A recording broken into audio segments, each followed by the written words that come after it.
नमस्कार दोस्तों, ITI career hub YouTube channel में आप सभी का स्वागत है। तो आज की क्लास के अंदर अपने हेक्सा के बारे में पढ़ने वाले हैं। हेक्सा क्या होती है, किस धातु की बनी होती है, कैसे इसको यूज़ में लेते हैं, ये सारी बातें आज की क्लास के अंदर अपने पढ़ने वाले हैं। तो चलिए स्टार्ट करते हैं। देखो, टॉपिक का नाम है अपना हेक्सा। अब हेक्सा है, किसे कहते हैं हेक्सा, वो देखो आपके सामने एक डायग्राम लगा रखा है, इसी को बोलते हैं अपने हेक्सा। देखो, हेक्सा के अंदर दो मुख्य भाग होते हैं, कौन कौन से। एक तो होता है हेक्सा फ्रेम और दूसरा होता है हेक्सा ब्लेड। इस भाग को हेक्सा ब्लेड बोलेंगे और इस भाग को हेक्सा फ्रेम बोलेंगे। अब इन दोनों भागों को अपने मिलाएंगे तब ये क्या कहलाएगा, हेक्सा कहलाएगा। ठीक है ना। अब देखो, इसके अंदर जो ब्लेड होती है यही कटिंग करने का काम करती है, लेकिन ब्लेड को अपने अकेला यूज करके कटिंग नहीं कर सकते, तो साथ में अपने को फ्रेम का यूज करना होता है। अब इन दोनों को पार्ट को मिलाएंगे तो इसको बोलेंगे हेक्सा। ठीक है। तो देखो, सबसे पहले मैं लिखता हूं हेक्सा अपना एक किस प्रकार का टूल है, तो हम बोल सकते हैं हेक्सा अपना एक कटिंग टूल है। तो मैं लिखता हूं हेक्सा एक कटिंग टूल है, यानी कि काटने वाला औजार है, कटिंग टूल है। ओके। उसके बाद में देखो मैं लिखता हूं साइज। एक हेक्सा होती है, उसकी साइज क्या होती है, तो देखो हेक्सा की साइज क्या होती है, हेक्सा के अंदर फिट होने वाली जो ब्लेड है उसकी लंबाई ही इसकी साइज कहलाती है। हेक्सा में फिट होने वाली अधिकतम अधिकतम लंबाई की अधिकतम ब्लेड की लंबाई ही हेक्सा की साइज कहलाती है, या हेक्सा की साइज होती है।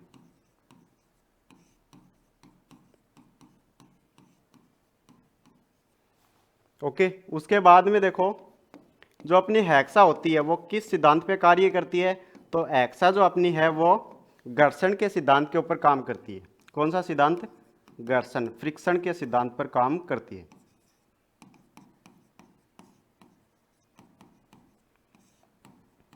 घर्षण के सिद्धांत पर। उसके बाद में देखो, हेक्सा के द्वारा अपने क्या काम करते हैं, तो हेक्सा के द्वारा हम कटिंग करने का काम करते हैं। यूज क्या है इसका, मैं सीधा ही लिख देता हूं, कटिंग करना। इससे हम काटने का काम करते हैं। अब देखो, यहाँ पे एक वर्ड है वो आपके सामने आएगा, क्या वर्ड है, हेक्साइंग। एक वर्ड आपके सामने आएगा हेक्साइंग। हेक्साइंग किसे कहते हैं भाई, तो आप बता सकते हो कि हेक्सा के द्वारा किया जाने वाला जो कार्य है उसी को अपने हेक्साइंग बोलते हैं। हेक्सा के द्वारा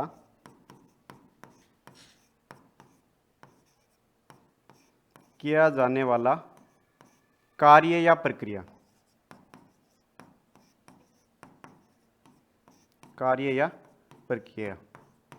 या फिर हम बोल सकते हैं हेक्सा के द्वारा की जाने वाली प्रक्रिया को ही हम हेक्साइंग बोलते हैं।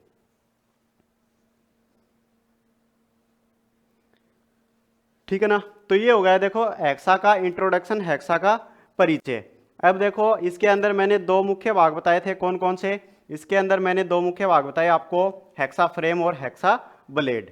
तो इन भागों के बारे में भी अपने पढ़ेंगे। देखो मैं यहाँ पे लिखता हूं मुख्य दो भाग। मुख्य दो भाग हैं भाई, कौन कौन से हैं, देखो पहला तो है हेक्सा फ्रेम,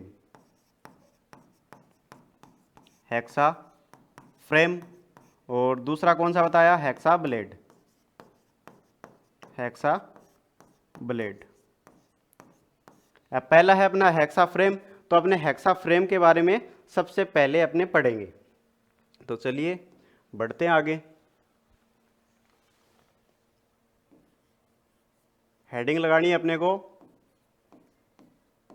हेक्सा फ्रेम।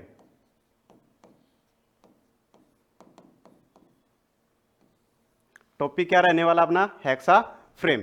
देखो हेक्सा फ्रेम है, ये एक किस प्रकार का औजार है? तो वही बात है, ये अपना एक कर्तन औजार है। ये है कटिंग टूल है। देखो ये खुद नहीं काटता है, इसके साथ में ब्लेड लगाते हैं, ब्लेड काटती है। लेकिन और क्या काम आएगा, ये ब्लेड को ही तो लगाता है, कटिंग ही तो करता है, तो अपने बोल देंगे ये एक कर्तन औजार है। उसके बाद में देखो यहाँ पे अपने लिखेंगे धातु। देखो मैंने पीछे नहीं लिखा था, क्योंकि एक्सा की क्या धातु बताएंगे, ब्लेड की अलग होती है और फ्रेम की अलग होती है, तो यहाँ पे अपने को बताना है। देखो इसकी जो धातु है, किसकी धातु है? एक्सा फ्रेम की। वो क्या होती है? माइल्ड स्टील होती है, माइल्ड स्टील। देखो माइल्ड स्टील होता है, ये इंग्लिश वर्ड है। हिंदी के अंदर आपको क्या मिलेगा? मृदु इस्पात मिलेगा। अगर आपको मृदु इस्पात मिल गया, फिर आप सोचोगे ये कहाँ से आ गया, तो मृदु इस्पात को ही इंग्लिश के अंदर माइल्ड स्टील कहा जाता है, या फिर शॉर्ट में इसको एमएस भी लिख देते हैं। उसके बाद में देखो इसकी साइज, साइज वही है इसकी कि फ्रेम के अंदर, ये फ्रेम है, फ्रेम की साइज क्या होती है? तो इसके अंदर अधिकतम कितने लंबाई की ब्लेड फिट कर सकते हैं, वही इसकी साइज होती है।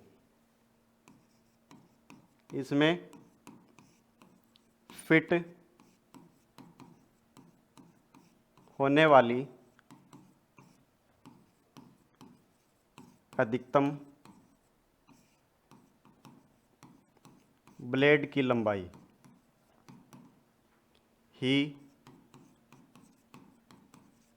साइज होती है।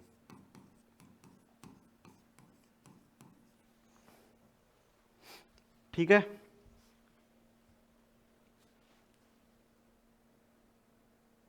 उसके बाद में देखो ये जो अपना फ्रेम है, इसका आकार क्या होता है, इसका शेप है वो कैसा होता है? तो हम बता सकते हैं, तो जो अपना एक्सा फ्रेम है, इसका आकार है वो अंग्रेजी के सी अक्षर के समान होता है।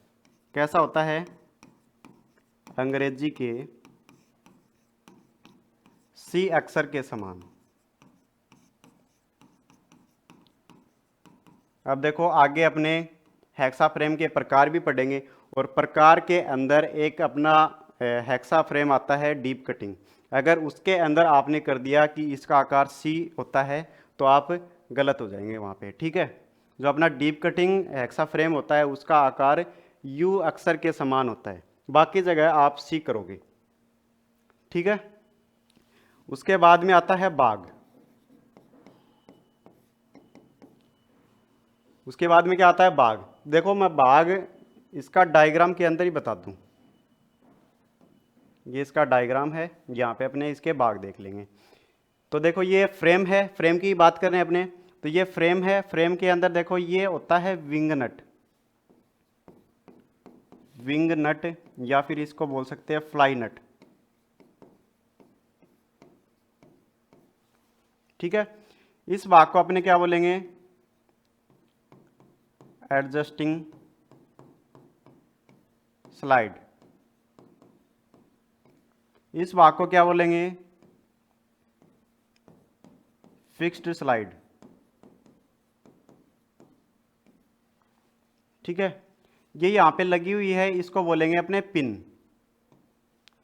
जो कि पिन होल के अंदर फिट होती है। उसके बाद में यहाँ पे फेरूल लगाया गया है, फेरूल, और ये हो गया अपना अत्था या फिर हैंडल। तो ये सारे इसके भाग हो गए। ठीक है ना। अब देखो अपने आगे पढ़ेंगे हेक्सा फ्रेम के प्रकार, types of hexa frame. Hexa frame के प्रकार।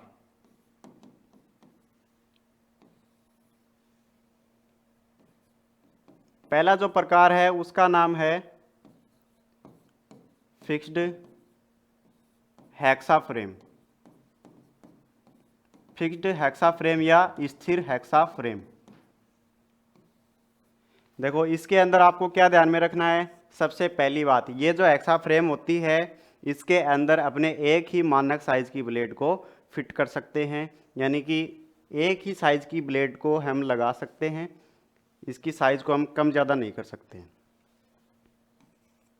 इस हेक्सा फ्रेम में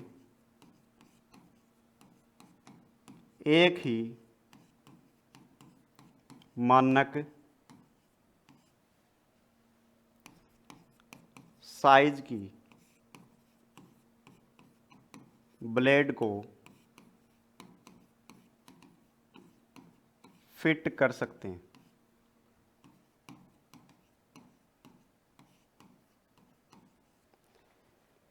ठीक है ना, इसकी साइज को अपने कम ज़्यादा नहीं कर सकते हैं। दूसरी बात क्या ध्यान में रखनी है, यूज से संबंधित।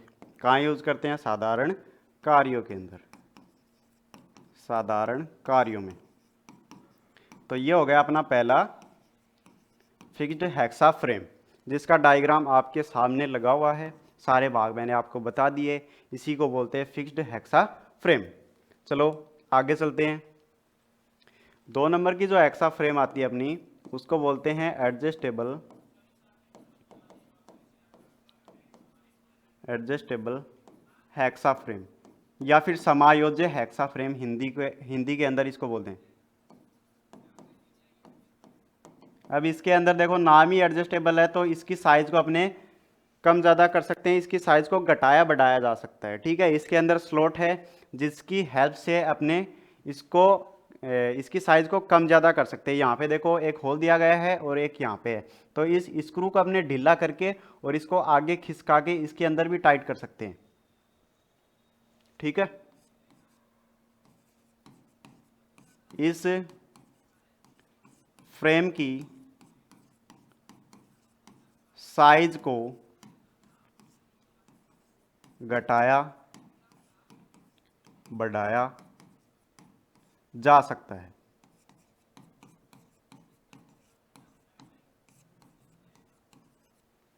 ठीक है, दूसरी बात क्या ध्यान में रखोगे, अलग अलग साइज की ब्लेडों को फिट कर सकते हैं।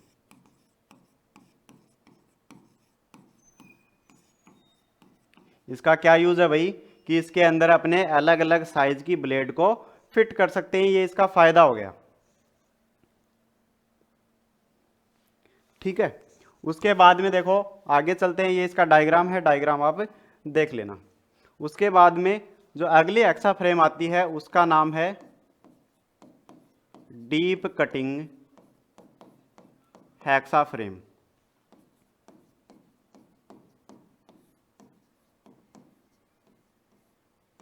हिंदी के अंदर बोलेंगे इसको गहरा कर्तन हेक्सा फ्रेम।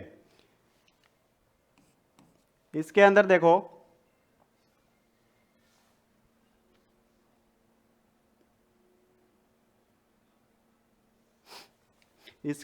इसका जो आकार होता है, इसकी जो शेप होती है वो कैसी होती है, यू के समान होती है। अपने पीछे 2 हेक्सा फ्रेम पड़ी है, उसका आकार कैसा बताया था आपको, अंग्रेजी के सी अक्षर के समान, लेकिन इसका आकार कैसा बताया है, अंग्रेजी के यू अक्षर के समान ये दिखाई देती है। उसके बाद में देखो इसका यूज है वो कहाँ किया जाता है, तो इसका यूज है वो गहराई में हेक्साइंग करने के लिए उपयोग होती है। गहराई के अंदर अपने को हेक्साइंग करनी है तो वहां पे अपने नॉर्मल हेक्सा फ्रेम को यूज करेंगे, जो पीछे अपने 2 पड़ी थी तो वो तो ऊपर टच हो जाएंगी, तो वहां पे वो हेक्सा फ्रेम काम नहीं हो सकती है, यूज नहीं हो सकती है, तो वहां पे अपने इस प्रकार की हेक्सा फ्रेम को काम में लेंगे। अब उसके बाद में देखो इसके अंदर जो ब्लेड है वो एक ही साइज की लगा सकते हैं अपने। ठीक है, इसमें भी एक ही साइज की ब्लेड को फिट कर सकते हैं।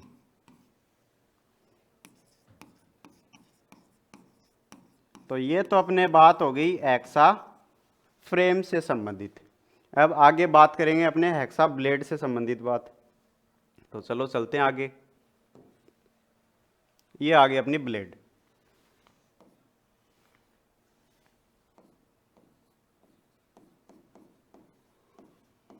हेक्सा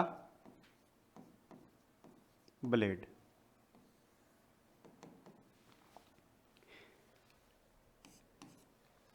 हेक्सा ब्लेड एक किस प्रकार का टूल है, किस प्रकार का औजार है, तो बोलेंगे हम यह है कटिंग टूल है। वही बात है, क्या है, एक कटिंग टूल है। उसके बाद में देखो धातु की बात करें, पदार्थ की बात करें, तो अपना जो हेक्सा ब्लेड होता है वो किस धातु का बना होता है, तो हेक्सा ब्लेड देखो उच्च कार्बन इस्पात, उच्च कार्बन इस्पात, जिसको इंग्लिश में बोलते हैं अपने हाई कार्बन स्टील। उसके बाद में और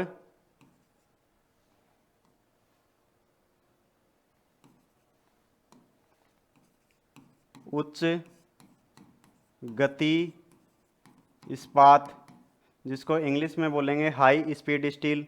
और लो कार्बन एलॉय स्टील, ये इसका पदार्थ हो गया। High carbon steel, high speed steel और लो कार्बन स्टील, ये इसकी धातु हो गई। ठीक है। उसके बाद में देखो साइज, इसकी साइज है वो कहाँ से लेते हैं, तो अगर हम हेक्सा ब्लेड के बारे में पूछे और आपको ये पूछे कि हेक्सा ब्लेड की साइज कहाँ से लेते हैं, और आपने कर दिया कि हेक्सा ब्लेड की साइज फ्रेम में फिट होने वाली ब्लेड की अधिकतम लंबाई से लेते हैं, तो वहाँ पे ये आपका आंसर गलत हो जाएगा। आपको यहाँ पे क्या करना है, यहाँ पे आपको करना है पिन होल के केंद्र से बीच की दूरी, दो पिन होल हैं उनके बीच की जो दूरी है, बीच की जो लंबाई है, वो इसकी साइज होती है। ये आपको यहाँ पे करना पड़ेगा। दोनों पिन होल के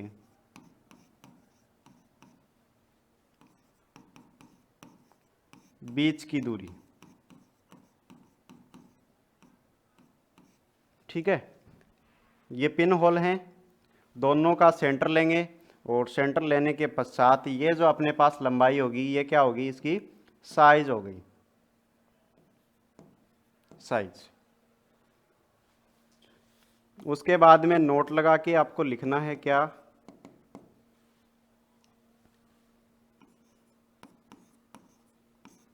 पिन होल को कभी भी हार्ड व टेम्पर्ड नहीं किया जाता है।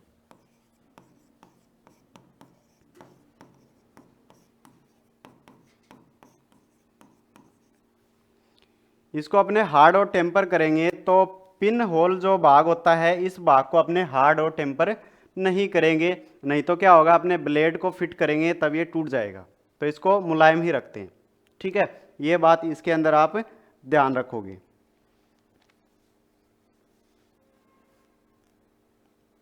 यानी कि इसको घिसावरोधी बनाने के लिए हम हार्ड और टेम्पर करते हैं, किस भाग को छोड़कर, पिन होल भाग को छोड़कर। उसके बाद में देखो इसकी जो सामान्य लंबाई होती है, सामान्य लंबाई वो कितनी होती है, इसकी जो सामान्य लंबाई होती है वो 250 mm से लेकर 300 mm होती है। ठीक है। और इसकी जो चौड़ाई होती है वो कितनी होती है, चौड़ाई इसकी 13 mm से 16 mm होती है। और अगर बात करें मोटाई की तो आपको करना है 0.63 mm से 0.80 mm। ये इसकी हो गई देखो लंबाई, चौड़ाई और मोटाई। उसके बाद में एक वर्ड और आता है पिच। पिच क्या होता है, देखो ये यहाँ पे आपको दांते दिखाई दे रहे होंगे।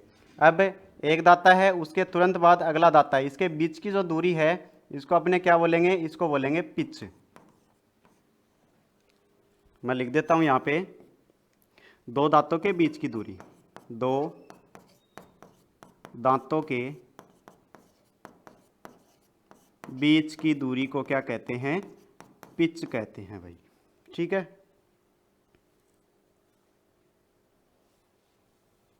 यहाँ पे एक बात लिखता हूं, घिसावरोधी बनाने के लिए ब्लेड को क्या करते हैं, हार्ड व टेम्पर्ड। और आगे मैंने नोट लगा के लिख दिया, पिन होल को कभी भी हार्ड व टेम्पर्ड नहीं किया जाता है। ठीक है ना। तो ये अपना हेक्सा ब्लेड का परिचय हो गया है। उसके बाद में देखो आगे चलते हैं अपन। आगे अपने देखेंगे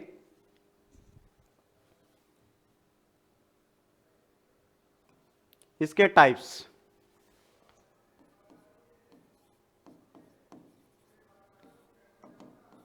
टाइप्स के अंदर देखो, अब ये टाइप्स है ये किसके अनुसार हैं, तो देखो ये जो टाइप्स हैं ये देखो हैं इसके हार्डनेस के अनुसार हैं। ठीक है, कठोरता के अनुसार, कठोरता के अनुसार। तो सबसे पहली जो ब्लेड है उसका नाम है पूर्ण हार्ड ब्लेड। पूर्ण हार्ड जो ब्लेड होती है इसके अंदर क्या होता है, इसके अंदर संपूर्ण ब्लेड को हार्ड और टेम्पर्ड किया जाता है, केवल पिन होल बाग को छोड़कर। ये जो ब्लेड होती है ये देखो झटका लगने पर आसानी से टूट जाती है, और ये जो हाई कार्बन स्टील है, हाई स्पीड स्टील है, टूल स्टील है, इनकी एक्साइंग करने के लिए प्रयोग की जाती है। तो इसके अंदर अपने लिखेंगे इस ब्लेड में पिन होल को छोड़कर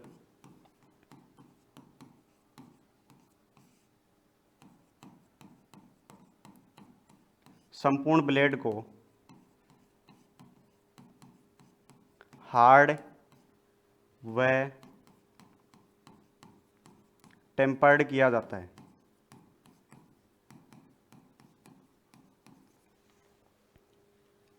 ठीक है, इसका यूज है वो कहाँ किया जाता है, तो इसका use tool steel, high carbon steel और हाई स्पीड स्टील जैसे पदार्थों को काटने के लिए यूज करते हैं। जैसे पदार्थों की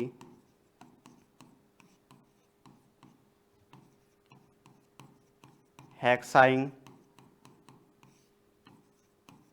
करने में, ये इसका यूज हो गया। ठीक है ना, पूर्ण हार्ड ब्लेड। और यहाँ पे एक बात लिखेंगे अपन,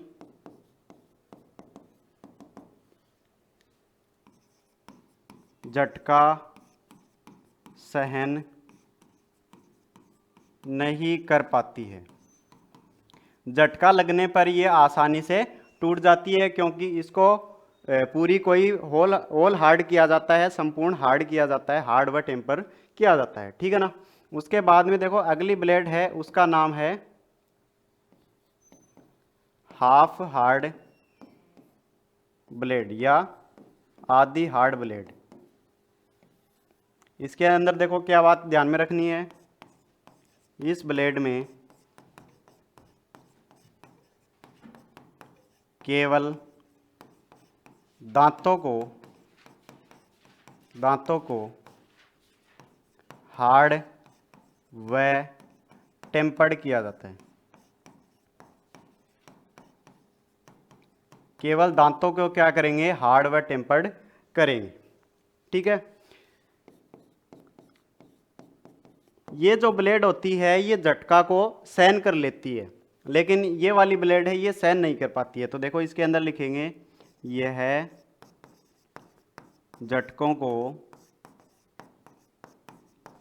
सहन कर लेती है। झटका लगने पर यह टूटती नहीं है, लेकिन अपनी ऑल हार्ड ब्लेड है ये टूट जाती है। देखो पूर्ण हार्ड का मतलब है ऑल हार्ड, ये बात ध्यान में रखना। तो देखो कठोरता के अनुसार अपने दो प्रकार की ब्लेड होती है। अब आगे चलते हैं और आगे अपने हेडिंग लगाते हैं। देखो पीछे मैंने लिखा था हाफ हार्ड ब्लेड, उसको अपने लचीली ब्लेड भी बोल सकते हैं, फ्लेक्सिबल ब्लेड भी बोल सकते हैं। ठीक है ना। उसके बाद में देखो हेडिंग लगाते हैं वापिस टाइप्स, ब्लेड के टाइप्स किसके अनुसार हैं ये, according to according to grade. अब देखेंगे अपने ग्रेड के अनुसार कौन कौन सी ब्लेड होती हैं वो अपने जानेंगे। तो सबसे पहले देखो लिखता हूं course pitch blade, course pitch blade. अब कोर्स पिच ब्लेड है, इसकी जो पिच संख्या है, पिच की जो साइज है, मैंने क्या बताया पिच क्या होता है, एक दांते से दूसरे दांते की बीच की दूरी। तो इसके अंदर पिच की जो साइज है वो कितनी होती है, इसके अंदर देखो होती है 1.8 mm। ठीक है, ये ब्लेड कहाँ यूज की जाती है, नरम पदार्थों की हैक्साइंग करने में।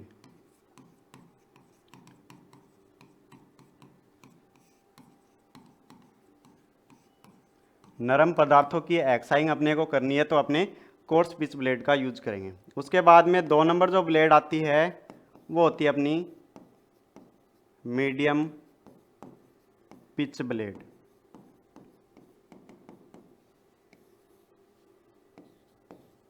मीडियम पिच ब्लेड है, इसका जो पिच होता है वो कितना होता है 1.4 mm। इसका यूज कहाँ किया जाता है, इसका यूज करेंगे अपने देखो tool steel, high carbon steel, high speed steel आदि की हैक्साइंग करने के अंदर।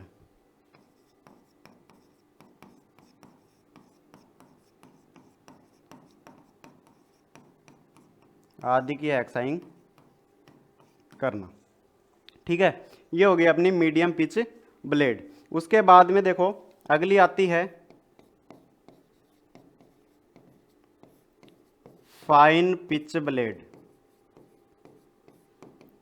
फाइन पिच ब्लेड होती है, इसका जो पिच होता है उसकी साइज कितनी होती है, इसके पिच की जो साइज होती है वो होती है 1 mm। कितनी होती है 1 mm। इसका यूज है वो कहाँ किया जाता है, तो देखो इसका यूज है वो देखो आप ध्यान में रखोगे एंगल आयरन, पित्तल के पाइप हैं, ठीक है, एंगल की कोई प्लेट है आदि की क्या करनी है हैक्साइंग करनी है, तो वहाँ पे अपने फाइन पिच ब्लेड का यूज करेंगे, हैक्साइंग करना, आदि की हैक्साइंग करना। तो ये हो गया अपना फाइन पिच ब्लेड। इसके बाद में एक ब्लेड और बचेगी अपनी, उसको भी देख लेते हैं। अगली जो ब्लेड है उसका नाम है very fine pitch blade. Very fine pitch blade, इसका जो पिच होता है वो कितना होता है 0.8 mm। और इसका जो यूज है, इसका यूज कहाँ किया जाता है, तो इसका यूज देखो पतले ट्यूब है या फिर शीट मेटल कार्य की एक्साइंग करनी है, कंडुइट पाइप है, वहाँ पे इसका यूज करते हैं। क्या क्या बताया, कंडुइट पाइप,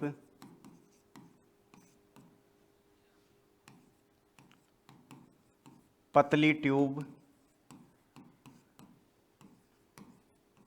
शीट मेटल कार्यों की एक्साइंग करना।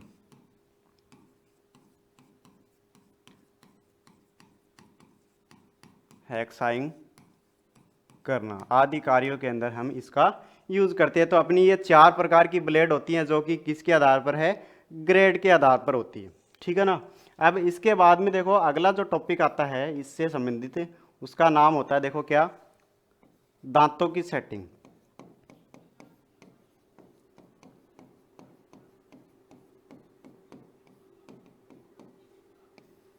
ठीक है, दांतों की सेटिंग यानी कि अपनी जो हेक्सा ब्लेड होती है इसके दांतों को अपने मोड़ देते हैं। वो किस प्रकार से मोड़ते हैं वो इसके अंदर देखेंगे। देखो क्यों मोड़ते हैं, ताकि ब्लेड है वो अपनी धातु के अंदर फंसे नहीं। ठीक है, ब्लेड की जो मोटाई है उससे अधिक मोटाई का उसके अंदर स्लॉट बन जाएगा अगर अपने दांतों की सेटिंग कर रखी है तो। और भी सारे फायदे होते हैं। तो देखो दांतों की सेटिंग के अंदर जो सबसे सबसे पहली जो ब्लेड होती है उसका नाम आता है single staggered setting. Single staggered setting. Single staggered setting. देखो सिंगल स्टेगर्ड सेटिंग है, इसके अंदर अपने क्या करेंगे, इसके अंदर जो ब्लेड के दांते हैं इसके अंदर एक दांते को तो दाईं ओर और एक दांते को बाईं ओर, ठीक है, और प्रत्येक पांचवा दाता है उसको सीधा रखेंगे। ये जो सेटिंग है ये अपने करेंगे सिंगल स्टेगर्ड सेटिंग, जो कि कोर्स पिच के अंदर ये की जाती है। इसमें एक दांते को दाएं व दूसरे दांते को बाएं तथा पांचवा दाता सीधा रखा जाता है।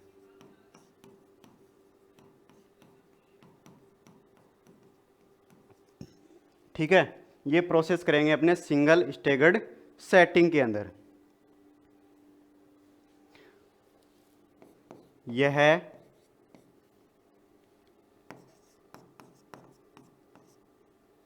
यह सेटिंग कोर्स पिच की ब्लेड में पाई जाती है। ठीक है ना। उसके बाद में देखो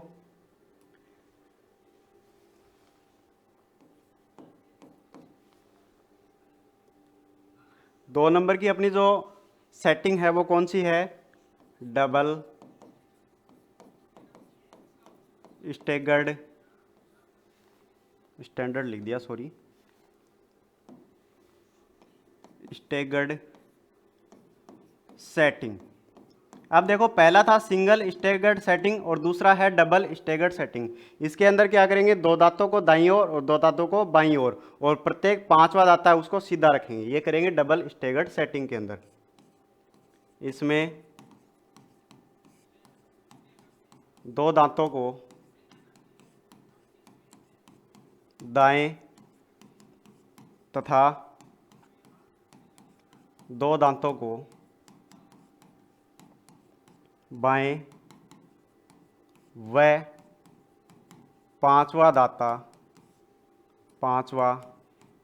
दाता सीधा रखा जाता है। ठीक है, ये किस पिच की ब्लेड के अंदर की जाती है, सॉरी यह सेटिंग किस ब्लेड की पिच में की जाती है, तो देखो ये की जाती है मीडियम पिच की ब्लेड के अंदर। यह सेटिंग मीडियम पिच की ब्लेड में की जाती है।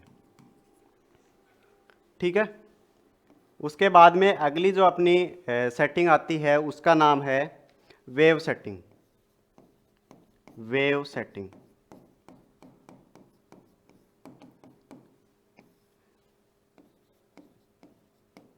वेव सेटिंग जो होती है इसको अपने अन्य नाम से भी जानते हैं। किस नाम से जाते हैं इसको, देखो एक तो जिग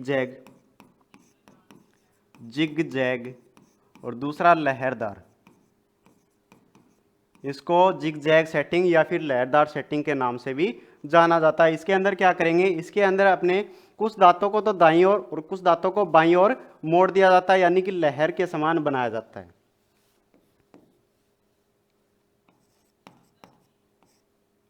इसमें कुछ दांतों को दाएं व कुछ दांतों को बाएं मोड़ा जाता है। बाएं मोड़ा जाता है। यानी कि कहने का मतलब है यानी कि लहर के समान बनाया जाता है।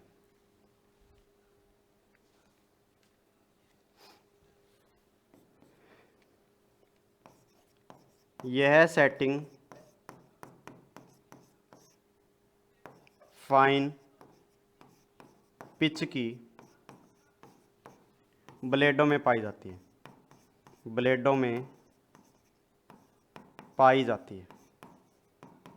ओके, तो ये हो गए अपने सेटिंग के प्रकार, जो कि ब्लेड की जो सेटिंग है वो 3 प्रकार से की जाती है। अब इसके बाद में देखो कुछ मुख्य बातें हैं हेक्सा से संबंधित, वो भी आपको ध्यान में रखनी है। मैं नोट लगा के लिख देता हूँ।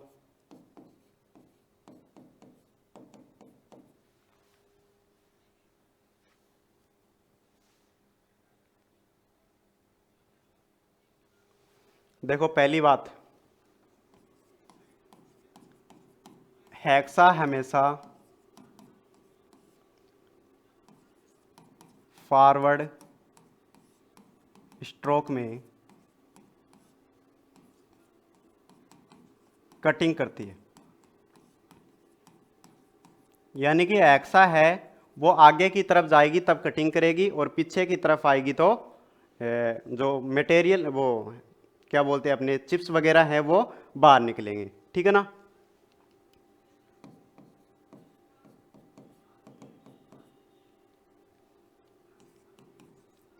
ब्लेड के दांते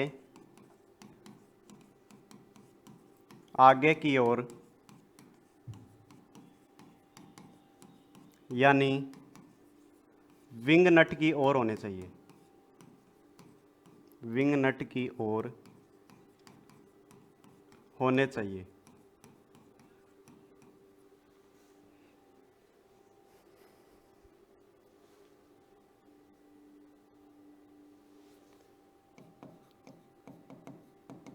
अगला नोट लिखो,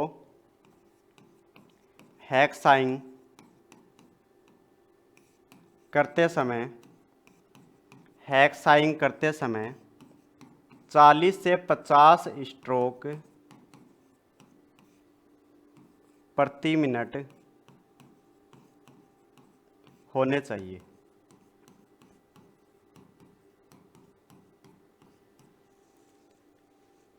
हेक्साइंग करते समय 40 से 50 स्ट्रोक प्रति मिनट होने चाहिए। ठीक है ना।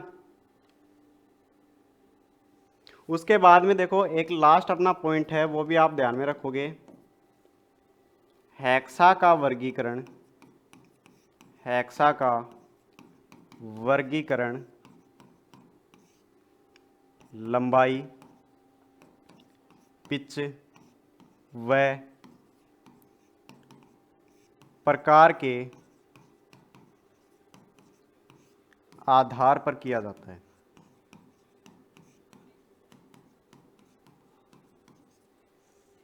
ठीक है।